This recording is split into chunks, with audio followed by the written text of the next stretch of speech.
ท่านทั้งหลายได้โปรดพินิจพิจารณาชาวโลกครอบครองสิ่งที่ควบคุมไม่ได้ชาวโลกทั้งหลายจึงเกิดคำว่าความทุกข์ชาวโลกทั้งหลายครอบครองสิ่งที่ควบคุมไม่ได้จึงเกิดความทุกข์มนุษย์ทุกคนเกิดมาไปยึดติดในสิ่งที่รู้ทั้งหมดทั้งสิ้นเช่นตาเห็นรูปเราก็ไปยึดติดในรูปเมื่อเราไปยึดติดในรูปนั้นเปลี่ยนแปลงหรือเสื่อมสภาพก็เป็นทุกข์หูได้ยินเสียงพวกเราทั้งหลายไปยึดติดในเสียงวันหนึ่งเวลาหนึ่งเสียงนั้นก็หายไปจากไปเราก็เป็นทุกข์อีกจมูกสัมผัสกับกลิ่นเราก็เข้าไปยึดติดมันจึงทำให้เกิดความทุกข์เพราะเราเข้าไปยึดติดพวกเราทั้งหลายบุคคลที่ครอบครองสิ่งที่ควบคุมไม่ได้บุคคลเหล่านั้นจะเกิดอาการสำแดงอาการพอใจไม่พอใจตลอดเวลาทุกขณะลมหายใจสิ่งที่เราครอบครองก็คือร่างกายของเราครอบครองร่างกายเป็นสิ่งที่ควบคุมไม่ได้ห้ามไม่ให้แก่ก็ห้ามไม่ได้ห้ามไม่ให้มันเสื่อมก็ห้ามไม่ได้ห้ามไม่ให้มันเจ็บป่วยเราก็ห้ามไม่ได้พวกเราทั้งหลายเกิดมาเราก็ไปยึดติดในร่างกายไม่ยึดติดในร่างกายของตนเองก็ติดในร่างกายของคนอื่นไอ้การเข้าไปยึดติดก็เพราะจิตที่เราเข้าไปยึดติดก็เพราะจิตหน้าที่ของจิตลักษณะของจิตคุณสมบัติของจิตก็คือรู้สารพัดที่เราจะรู้ไปหมดทุกอย่างแล้วก็แยกแยะไม่ได้สักอย่างจิตหน้าที่ของมันก็คือรู้จนถึงที่สุดมันไม่สามารถแยกแยะได้สิ่งที่เราครอบครองสิ่งที่เรารู้เราแยกแยะไม่ออกดีก็ไม่รู้ไม่ดีก็ไม่รู้หน้าที่ของมันคือรู้ลักษณะของจิตก็คือรู้แต่จนถึงที่สุดแล้วมันก็รู้จนไม่รู้ว่าอันไหนเป็นจริงเป็นเท็จเป็นของปลอมของแท้นี่ท่านทั้งหลายเพราะจิตมันไม่ได้ฝึกเมื่อจิตไม่ได้ฝึกมันก็รู้เหมือนควายรู้แบบฉันใดคนก็รู้แบบฉันนั่นแหละงัวรู้แบบฉันใดคนก็รู้แบบฉันนั่นแหละเพราะหน้าที่ของมันคือรู้ พวกเราทั้งหลายเบื้องต้นจิตมันเป็นผู้ไม่รู้เบื้องต้นมันไม่ได้จิตเป็นผู้รู้ถ้ารู้มันจะรู้ว่าไฟมันร้อนมันก็จะไม่จับไฟมันจะไม่อยู่ใกล้ไฟอันนี้คือลักษณะของความจริงจิตที่ฝึกแล้วจะรู้เช่นนี้เพราะจิตเราไม่ได้ฝึกเมื่อไม่ได้ฝึกมันก็ไม่ได้เป็นผู้รู้ผู้รู้กับจิตที่มันรู้ต่างกันลักษณะของจิตที่มันรู้คือเป็นลักษณะของจิตที่ไม่ได้ฝึกฝนอบรมจิตยังไม่สามารถแยกแยะได้เช่นคำว่าความดีเนี่ยจิตมันก็ไม่รู้คำว่าไม่ดีจิตมันก็ไม่รู้มันไม่รู้ทั้งสิ้นแล้วจนถึงที่สุดมันก็ไม่เข้าใจหรือไม่เข้าไม่ถึงดีมีจริงก็ไม่รู้สงสัยอีกไม่ดีมีจริงก็ไม่รู้สงสัยอีกสภาพจิตเดิมมันเป็นแบบนี้แต่เมื่อจิตของเราได้รับการฝึกฝนอบรมจิตเราถึงจะเป็นจิตของผู้รู้เหมือนเราเกิดมาเรียนหนังสือน่ะกอไก่ขอไข่เนี่ยเราเรียนกอไก่ขอไข่สระอะสระอาสระอิสระอือนั่นแหละนี่เรากำลังฝึกจิตให้อ่านออกเขียนได้เบื้องต้นทุกคนอ่านไม่ได้เขียนไม่ได้ทุกคนไม่รู้กอไก่เมื่อเรามาฝึกฝนจิตอบรมจิตจิตมันจะรู้ว่ากอไก่จิตมันจะรู้ว่าขอไข่จิตมันจะรู้ว่ากออากานะมันก็จะรู้แบบนั้นแหละบัดนี้นะพวกเราทั้งหลายจิตเมื่อมันจิตมันฝึกจิตมันฝึกฝนจิตมันเป็นผู้รู้ก็เหมือนเราอ่านออกเขียนได้เมื่อจิตเป็นผู้รู้จิตก็จะไม่หลงจิตมันจะไม่หลงเช่นเรารู้เราขับรถไปต่างจังหวัดเรารู้เส้นทางเราก็ไม่หลงมันนั่นจิตของผู้รู้หากเราไม่รู้เส้นทางเราก็หลงมันจิตของผู้ไม่รู้มันก็จะหลงพวกเราทั้งหลายหน้าที่ของจิตคือมันรู้เท่านั้นแหละเบื้องต้นหน้าที่ของมันรู้เหมือนเราไปวัดพระธาตุดอยคำอย่างเงี้ยแล้วก็ไปไหว้พระธาตุดอยคำไปเฉยๆไปกราบพระธาตุหลวงพ่อทันใจวัดดอยคำแต่เราไปแล้วเนี่ยเราไม่รู้เฉยๆแต่เราไม่รู้ว่าเจดีย์อยู่ตรงไหนเราก็ยังไม่เคยเห็นเจดีย์มันเล็กเราก็ไม่รู้เจดีย์มันใหญ่ก็ไม่รู้เจดีย์เป็นลักษณะแบบไหนเราก็ไม่รู้นี่แหละคือมันรู้เฉยๆแต่มันยังไม่รู้กว้างรู้ไกลรู้รอบเพราะฉะนั้นพวกเราต้องฝึกจิตให้จิตเราเป็นจิตผู้รู้ดังเช่นเราไปต่างจังหวัดเนี่ย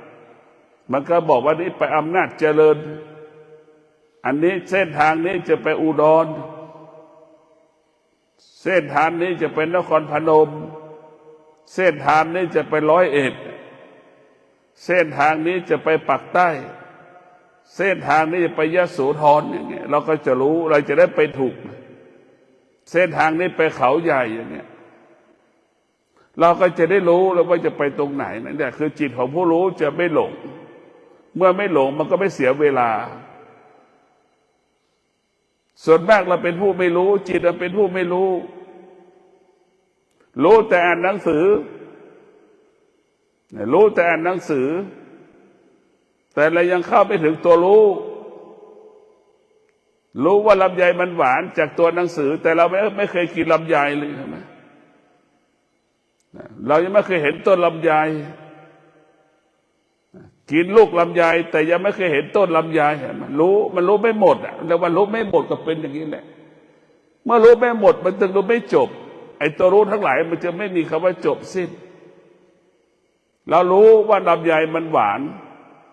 และเราก็ได้ชิมลำไย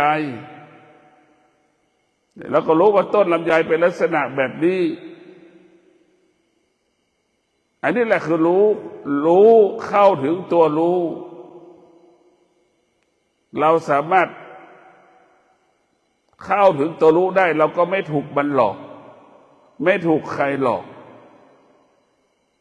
เหมือนคนที่ตกอยู่ใต้อำนาจแก๊งคอลเซ็นเตอร์น่ะก็ถูกมันหลอกอยู่ทุกวัน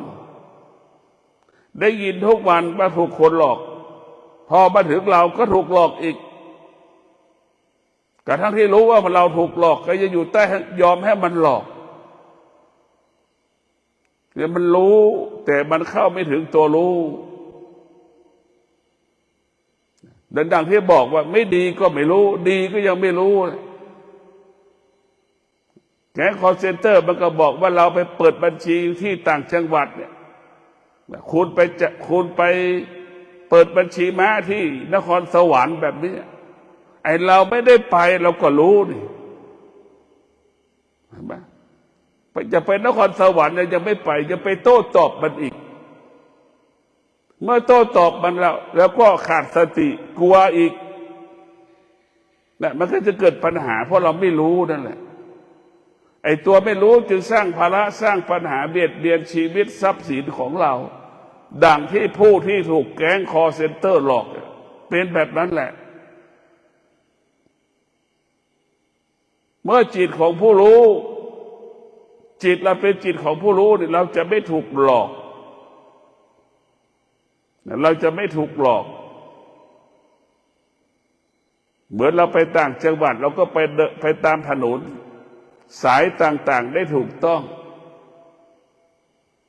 เราไปถึงสระบุรีเราจะไปทางอีสานเราก็เลี้ยวซ้ายเลี้ยวขวาก็แล้วแต่เราจะไปโคราชเนี่ยมันก็มีทางบอกว่าไปซ้ายไปขวา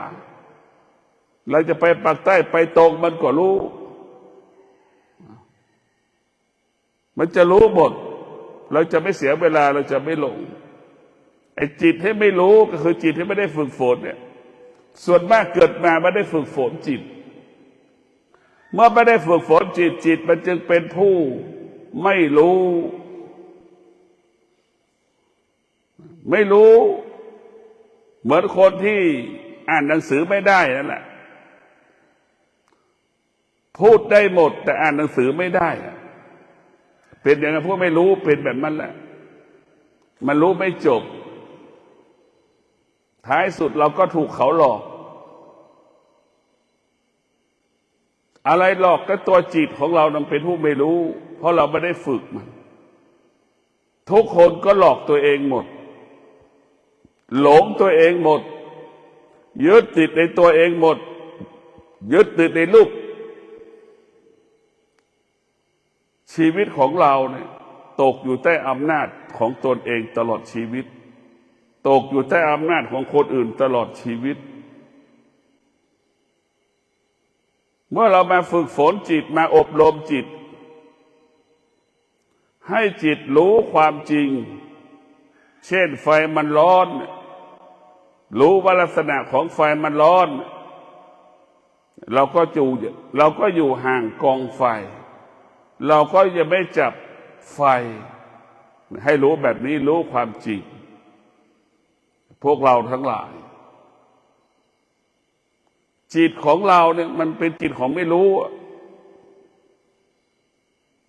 ขนาดเราฝึกนะเราฝึกยังไม่หมดเมื่อฝึกไม่หมดมันก็จะไม่รู้อีกเพราะฉะนั้นเราต้องรู้ให้ทั่วถึงเรียกว่ารู้ที่มันเกิดทางตาเราก็ให้ละเอียด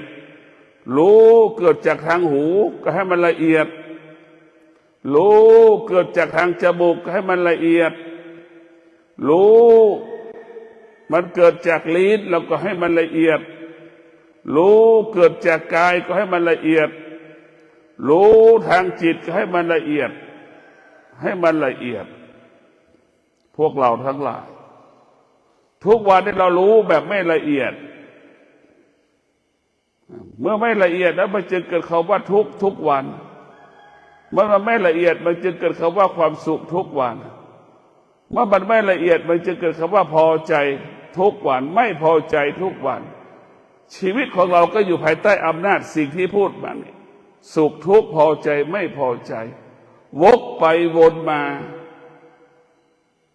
เหมือนสุนัขจรจัดวกไปวนมาเหมือนสัตว์ใหญ่ในอยู่ในทุ่งใหญ่นเรศวรแล้วก็เป็นเช่นนี้วกไปวนมาพวกเราทั้งหลายถ้าเราฝึกจิตเราก็จะสงบนิ่งจิตเราสงบนิ่งเหมือนลิงนอนหลับเหมือนช้างนอนหลับเหมือนสุนัขนอนหลับมันจะสงบนิ่งเมื่อเราฝึกจิตเราก็จะเท่าทันสิ่งที่เรารู้ดังสุนัขแล้วมันจะรู้เลยเท่าทันสิ่งที่มันรู้เราจะเห็นว่าสุนัขนี่เท่าทันการเปลี่ยนแปลงสุนัขมันจึงไวมากจมูกสุนัขสัมผัสกับเท้าเราพื้นดินที่เราเหยียบมันเท่าทันจิตที่ฝึกฝนจะเท่าทันสิ่งที่เรารู้จิตที่ฝึกฝนมันจะไม่หลงสิ่งที่เรารู้ไม่ยึดติดสิ่งที่เรารู้มันรู้ว่าสิ่งที่เรารู้มันไม่เที่ยงนี่แหละคือจิตของผู้รู้มันจะรู้ว่าคำว่าไม่เที่ยงสิ่งที่ไม่เที่ยงก็ได้แก่สิ่งที่มีชีวิตมันก็ไม่เที่ยงเห็นไหมสิ่งไม่มีชีวิตมันก็ไม่เที่ยงสิ่งมีชีวิตสิ่งไม่มีชีวิตมันแปรปรวนเปลี่ยนสภาพตลอดเวลาดังร่างกายของเราร่างกายของเราก็เปรียบเสมือนก้อนเมฆมันเปลี่ยนแปลงแปรสภาพไปตลอดเวลาเหมือนก้อนเมฆไม่เคยหยุดนิ่งสภาพจิตเราก็เป็นเช่นนั้นสภาพกายเราก็เป็นเช่นนั้นเสื่อมโดยไม่รู้สึกตัวร่างกายของเราแก่โดยไม่รู้สึกตัวสภาพจิตของเรามันลกลุงลังเหมือนดังท้องฟ้าเต็มไปด้วยเมฆเป็นอย่างนั้นแหละสภาพจิตเรามันลกลุงลังเหมือนสภาพก้อนเมฆอยู่บนท้องฟ้ามันจะเป็นเช่นนี้ตลอดความคิดของเราก็เปรียบเสมือนก้อนเมฆสมองของเราก็เหมือนท้องฟ้าเต็มไปด้วยก้อนเมฆทั้งสิ้นเห็นไหมพวกเราทั้งหลายความลกลุกลางความคิดเปรียบเสมือนก้อนเมฆเรามานั่งสมาธิเรามาฝึกฝนจิตเราจะปลดเปลื้องความคิดเราจะปลดเปลื้องสารพัดความรู้ที่เรารู้ปลดเปลื้องระงับยุติสิ่งที่มันรู้มาทั้งหมดที่เราสะสมสิ่งที่เรารู้เอาออกไปจากกายออกไปจากจิตดั่งท้องฟ้าปราศจากก้อนเมฆนั่นแหละเราจะให้จิตเราเหมือนท้องฟ้าปราศจากก้อนเมฆให้จิตเราสว่างสวัยไปด้วยแสงพระอาทิตย์ในท้องเมฆท้องฟ้าเห็นไหมท้องฟ้าไม่มีก้อนเมฆนี่มันสว่างสวัยตลอดทุกวันนี้ท้องฟ้าไปด้วยเมฆดำเมฆขาวเมฆบางมันหนาดำหนาเห็นไหมเราไปดูในชีวิตเราอารมณ์เราก็เป็นเช่นนั้นแหละ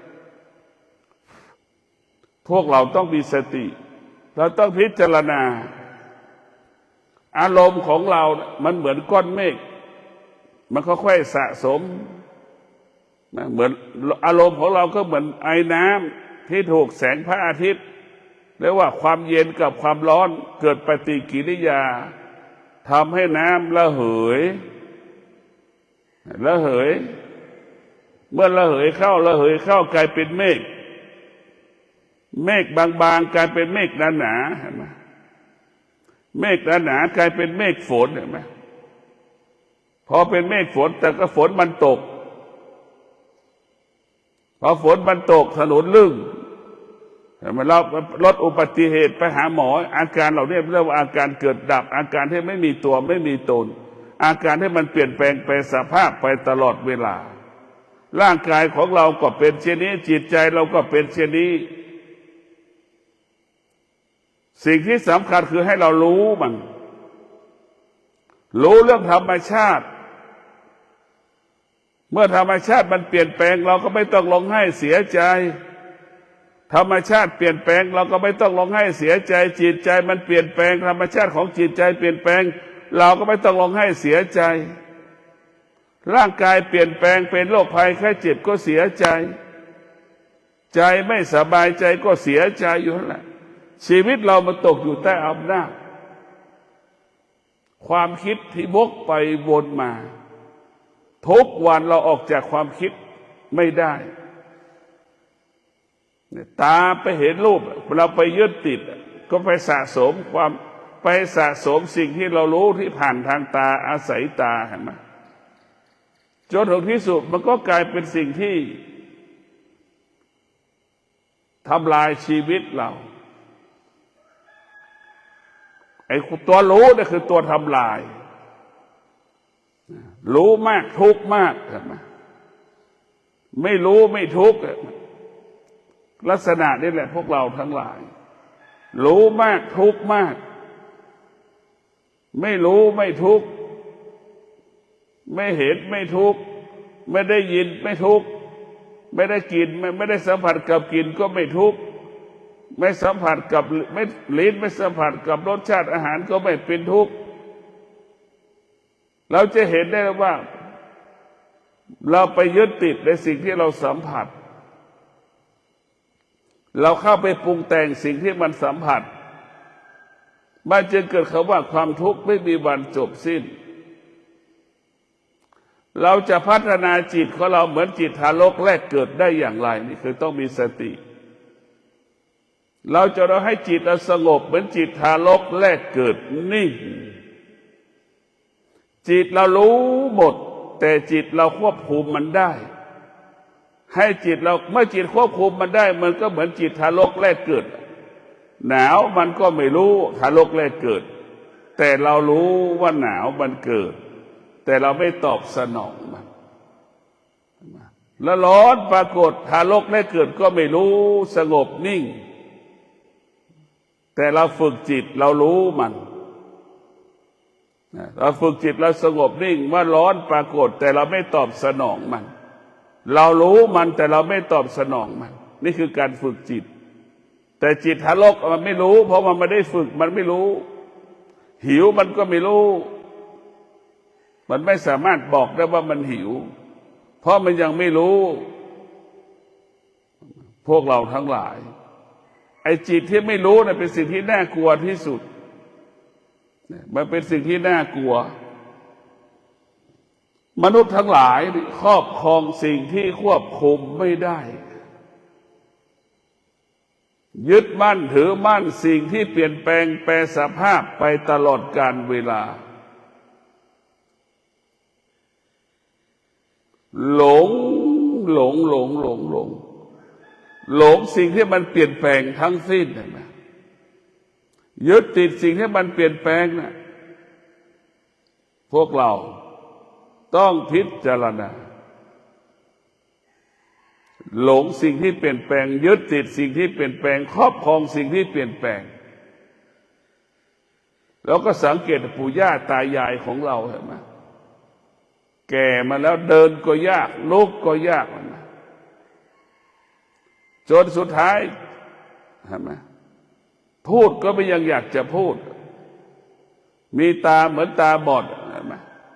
มีหูเหมือนหูหนวกเห็นไหมนั่นเป็นอย่างนั้นแหละพวกเราทั้งหลายต้องพิจารณามีเท้าก็เหมือนเรามีเท้าเขามันขาดเดินไม่ได้เห็นไหมตอนที่เราแก่ๆนั่งรถเข็นเราจะเห็นอาการของร่างกายที่มันเสื่อมเราดูทารกแรกเกิดลำดับทารกแรกเกิด1 วัน 1 เดือน 1 ปีมันเป็นเช่นไร2 เดือน 2 วัน 2 ปีเป็นยังไง10 ปี 5 ปีเป็นยังไง 40 60 70มันเป็นยังไงสภาพทารกแรกเกิดจนถึงเราอายุ70 80มาดูนะจนถึงสุดท้ายเราเกิดก็ไม่รู้จะตายก็ยังไม่รู้อีกเห็นไหมไปเข้าสู่สภาพเดิมจิตที่ไม่ได้ฝึกจะเป็นแบบนี้บอกเมื่อเราไม่ได้ฝึกจิตเราไม่รู้จะตายเราก็ยังไม่รู้เลยว่ามันจะตายก็คิดว่ามันไม่ตายนั่นแหละเห็นไหมจิตมันก็หลงมันหลอกเราเนี่ยจิตหนึ่งก็รู้ว่ามันจะตายอีกจิตหนึ่งก็บอกว่ามันไม่ตายเห็นไหมมันซ้อนกันอยู่จิตสองจิตมันจะแยกไม่ออกว่ามันสิ่งนี้ดีสิ่งนี้ไม่ดีมันแยกไม่ออกเพราะมันไม่ได้ฝึกมันแยกไม่ได้เมื่อมันฝึกมันถึงจะรู้ว่าเป็นจิตของผู้รู้ทุกคนส่วนมากจะตายก็ยังไม่รู้ยังไม่รู้ว่าจะตายเหมือนทารกแรกเกิดนั่นแหละหิวก็ไม่รู้หนาวก็ไม่รู้ร้อนก็ไม่รู้อันนี้แหละคือสภาพจิตที่มันไม่ได้ฝึกฝนมีแต่หน้าที่รู้แต่มันเข้าไม่ถึงตัวรู้เห็นไหมรู้แต่เข้าไม่ถึงตัวรู้ดังคนใกล้ตายนะจะตายมันก็ยังไม่รู้เกิดมันก็ยังไม่รู้ตายมันก็ยังไม่รู้เห็นไหมระหว่างที่เราเกิดมาละก่อนที่เรามันอายุระหว่าง10 ปีมาจนถึง50 ปีเนี่ยอาการเราเป็นยังไงเราก็ดูนี่ระหว่างอาการ10 ปี50 ปีพออายุ80แล้วมันหายไปไหนหมดล่ะนี่เราก็พิจารณาดูมันหายไปไหนไอ้จากที่รู้แล้วหายไปไหนหมดจนถึงที่สุดเห็นไหมมันไม่รู้เลยมันรู้แต่มันไม่รู้อ่ะหน้าที่คือรู้เฉยๆรู้เหมือนเด็กทารกแรกเกิดที่ว่ารู้เหมือนเด็กทารก3 เดือนรู้เหมือนทารก3 ปีรู้แบบนั้นแหละจิตเราเป็นสภาพเดิมไปไหนไม่ได้ออกไม่ได้ในพวกเราทั้งหลายจิตของเราเนี่ยมันเป็นจิตที่ไม่รู้จนตายแม้จะตายมันก็ยังไม่รู้ใช่ไหมส่วนผู้ที่ฝึกจิตอบรมจิตเป็นผู้รู้พิจารณาความแก่ความเจ็บความตายทุกวันเข้าใจว่าแก่มันปรากฏทุกวันเข้าใจคำว่าเจ็บป่วยมันก็ปรากฏขึ้นทุกวันมันค่อยๆสะสมความตายก็สะสมทุกวันรอเวลามันเฉยๆมันจะพิจารณาผู้ที่ฝึกฝนจิตอยู่กับความจริงได้ความจริงอยู่กับความจริงความจริงก็ไม่สามารถหลอกจิตให้มันเป็นผู้รู้ได้ดังผู้ที่ฝึกฝนจิตเป็นผู้รู้จึงเกิดคำว่าแก่เจ็บป่วยรู้ความจริงว่าเป็นเช่นนี้แก่เจ็บป่วยไม่มีบุคคลใดหลบหลีกหนีได้จิตผู้รู้ก็จะเข้าใจความจริงอยู่กับความจริงได้พวกเราทั้งหลายเรียกว่าความแก่ความเจ็บความตายเป็นความจริงของมนุษย์ที่ควรรู้และควรศึกษาพิจารณาทุกคนต้องประสบคำว่าความแก่ความเจ็บความตายนี่คือความจริงที่ชาวโลกทุกคนควรรู้นี่คือความจริงที่ทุกคนจะต้องพิจารณาในพวกเราทั้งหลายจิตของเราในพวกเราทั้งหลายมันอยู่ที่จิตทั้งหมดทั้งสิ้นชีวิตมนุษย์พวกเราทั้งหลายอยู่ใต้อำนาจของจิตเราต้องพิจารณาว่าจิตของเราเนี่ยเปรียบเสมือนยามเฝ้าประตูจิตของเราเนี่ยเปรียบเสมือนยามเฝ้าประตู ยามเฝ้าประตูคนจะเข้าประตูเข้าไปในบ้านกี่ร้อยคนก็รู้เหมือนยามเนี่ยคนออกจากหมู่บ้านกี่ร้อยคนก็รู้จิตเราเปรียบเสมือนยามเฝ้าประตูจมูกของเราเปรียบเสมือนประตูจมูกของเราเปรียบเสมือนประตูจิตของเราก็เปรียบเสมือนยามเฝ้าประตูพวกเราทั้งหลายจมูกเปรียบเสมือนประตูลมหายใจเข้าเปรียบเสมือนคนที่เข้าประตูลมหายใจออกเปรียบเสมือนคนเดินออกจากประตูเข้าก็รู้ออกก็รู้เห็นไหมคนจะเข้าประตูกี่ร้อยคนเราก็รู้คนจะออกจากประตูกี่ร้อยคนเราก็รู้นี่แหละคือเราต้องมีพิจารณาดูจิตเราเปรียบเสมือนยามจมูกเปรียบเสมือนประตูที่ยามนั่งเฝ้าลมหายใจเข้าออกเหมือนคนเข้าในหมู่บ้านออกหมู่บ้านเรารู้อย่างนี้เราก็ไม่ถูกมันหลอกเมื่อรู้อย่างนี้แล้วความมั่นคงก็เกิดเมื่อเรารู้อย่างนี้แล้วความปลอดภัยก็เกิดเราจะทำอย่างไรให้จิตเรานั้นเป็นจิตของผู้รู้เหมือนเรารู้ลมหายใจเข้า100 ครั้งเราก็รู้นั่นแหละเราค่อยๆสะสมไปคนออกกี่ร้อยคนออกจากประตูกี่ร้อยคนเราก็รู้เหมือนอาการลมหายใจเข้าเราก็รู้ลมหายใจออกเราก็รู้ให้เรารู้แบบนั้นแหละเหมือนยามเฝ้าประตูหมู่บ้านให้รู้ว่ารถเข้า10 คันวันนี้รถเข้า100 คันวันนี้รถออก50 คันรถออกจากหมู่บ้าน100 คันเราก็รู้เหมือนลมหายใจเข้าเหมือนลมหายใจออกพวกเราทั้งหลายเราต้องพิจารณาเราจะไม่หลงในความคิดเราจะไม่ติดในความคิดทุกวันนี้เราไปหลงในความคิดไปยึดติดในความคิดเหมือนหนูติดกาวทุกคนเป็นเช่นนี้หมดหลงในความคิดของตนเองหลงในความคิดของบุคคลอื่นความคิดเปรียบเสมือนกาวจิตเราก็เหมือนหนูติดกาวมันก็ไปติดตรงนี้หมดเพราะเราไม่ได้เกิดจากจิตของเราเกิดจากจิตของคนอื่นเหมือนเราไปฟังเขาเปรียบเสมือนเขาคายของที่เขากินแล้วให้เรากินต่อไปฟังเขาเหมือนอาหารที่มันไม่ได้สดนะเขาเคี้ยวอาหารอยู่แต่แล้วเขาเคี้ยวอาหารจากปากให้เรากินเราไปฟังเขาจะเป็นเช่นนั้น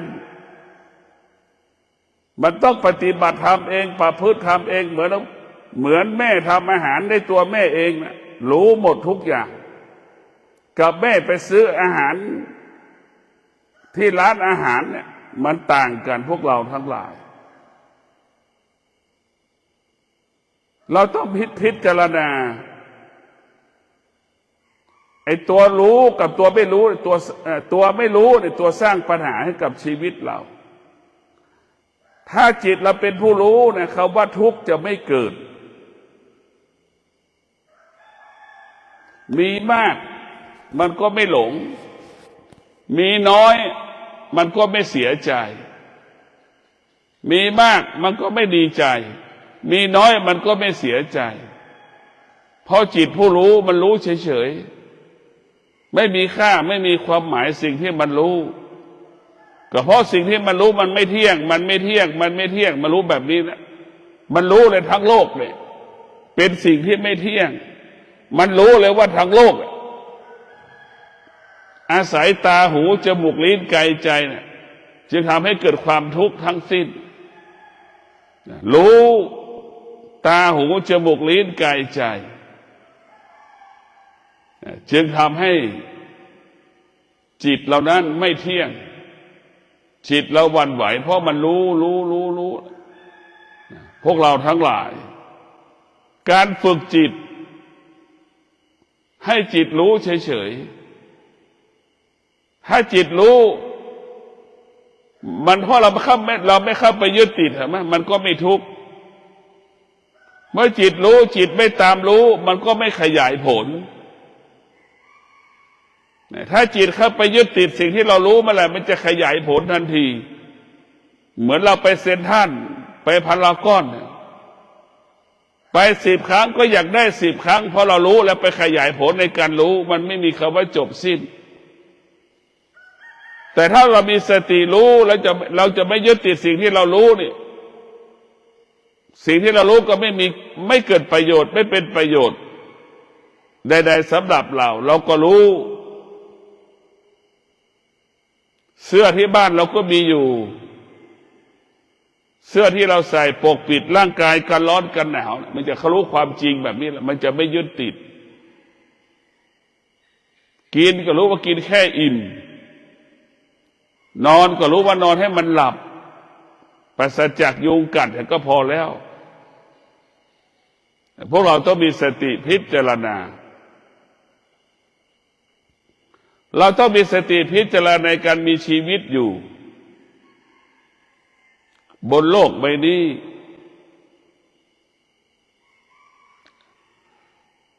เราต้องพิจารณาทุกวัน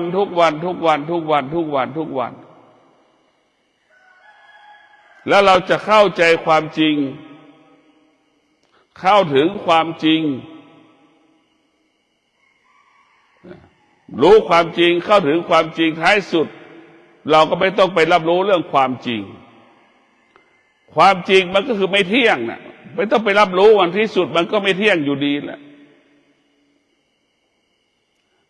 เพราะฉะนั้นพวกเราต้องอยู่เหนือสิ่งที่มันไม่เที่ยงคือฝึกจิตให้อยู่เหนือสิ่งที่เรารู้เราจะไม่ตกอยู่ใต้อำนาจสิ่งที่เรารู้นั่นแหละนี่คือการฝึกจิตที่ประเสริฐที่สุดให้อยู่เหนือรู้ก็อยู่เหนือตานั่นแหละอยู่เหนือหูอยู่เหนือจมูกอยู่เหนือลิ้นอยู่เหนือกายอยู่เหนือจิตที่มันรู้สึกและมันสัมผัสแต่ว่าอยู่เหนือตกกันข้ามทุกวันชาวโลกทั้งหลายตกอยู่ใต้อำนาจสิ่งที่เรารู้อาศัยตาหูจมูกลิ้นกายใจเห็นไหมหลงกันหมดเหมือนฝรั่งต่างประเทศไปอยู่ประเทศไทยก็หลงคนในประเทศไทยกันหมดหลงในประเทศไทยหลงคนไทยหลอกหมดหลงคนไทยก็ถูกหลอกอีกเห็นไหมพวกเราทั้งหลายทุกข์ก็ไม่ได้อยู่ในประเทศนั้นประเทศนี้สุขก็ไม่ได้อยู่ประเทศนั้นประเทศนี้สุขที่กายกับจิตจิตไม่เข้าใจมันก็เป็นทุกข์จิตเข้าใจกายกายก็ไม่ทุกข์จิตเข้าใจจิตจิตก็ไม่ทุกข์จิตมันไม่เข้าใจจิตมันจะเกิดความทุกข์จิตมันไม่เข้าใจกายมันก็เกิดความทุกข์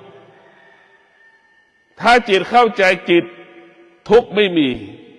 สุขไม่มีเมื่อจิตเข้าใจกายจิตก็ไม่ทุกข์เห็นไหม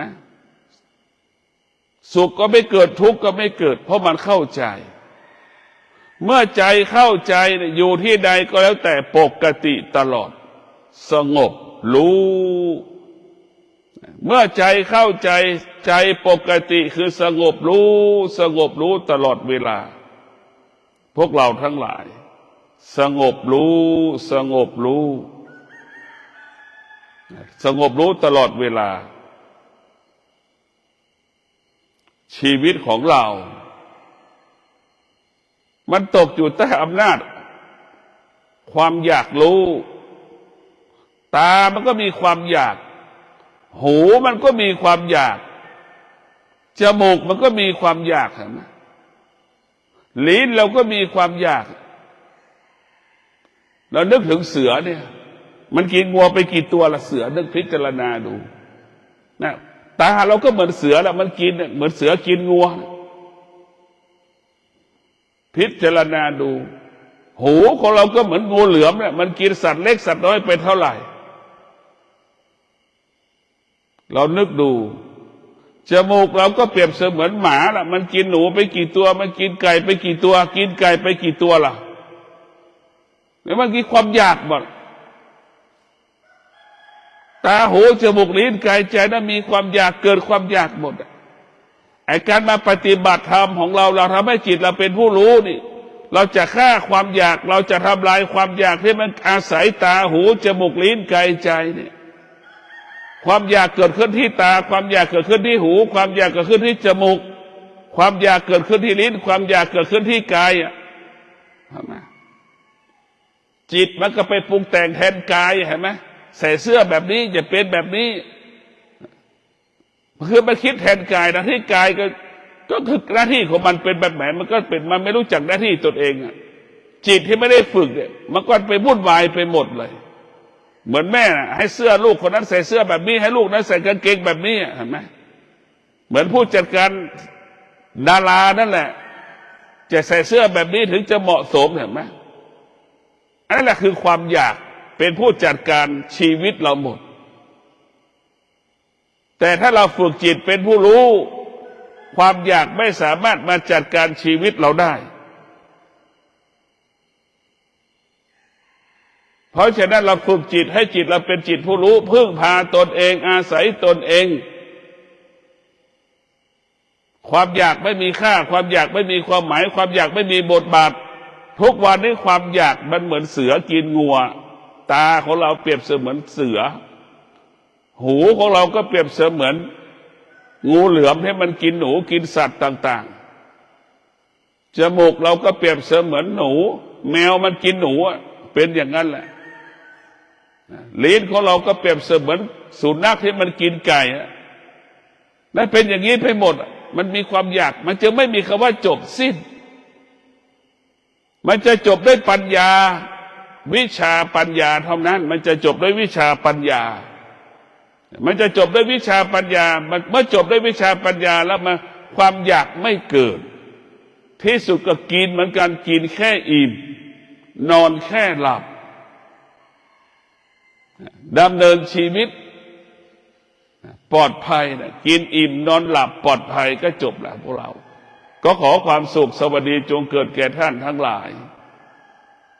ฝึกฝนจิตให้จิตเป็นผู้รู้จิตก็จะละสิ่งที่จิตรู้จิตก็จะไม่ตามรู้สิ่งที่จิตมันรู้ก็ขอความสุขสวัสดีจงเกิดแก่ท่านทั้งหลายขอให้ท่านทั้งหลายมีสติในการดำเนินชีวิตขอให้ชีวิตท่านทั้งหลายเช้านี้มีสติมีปัญญา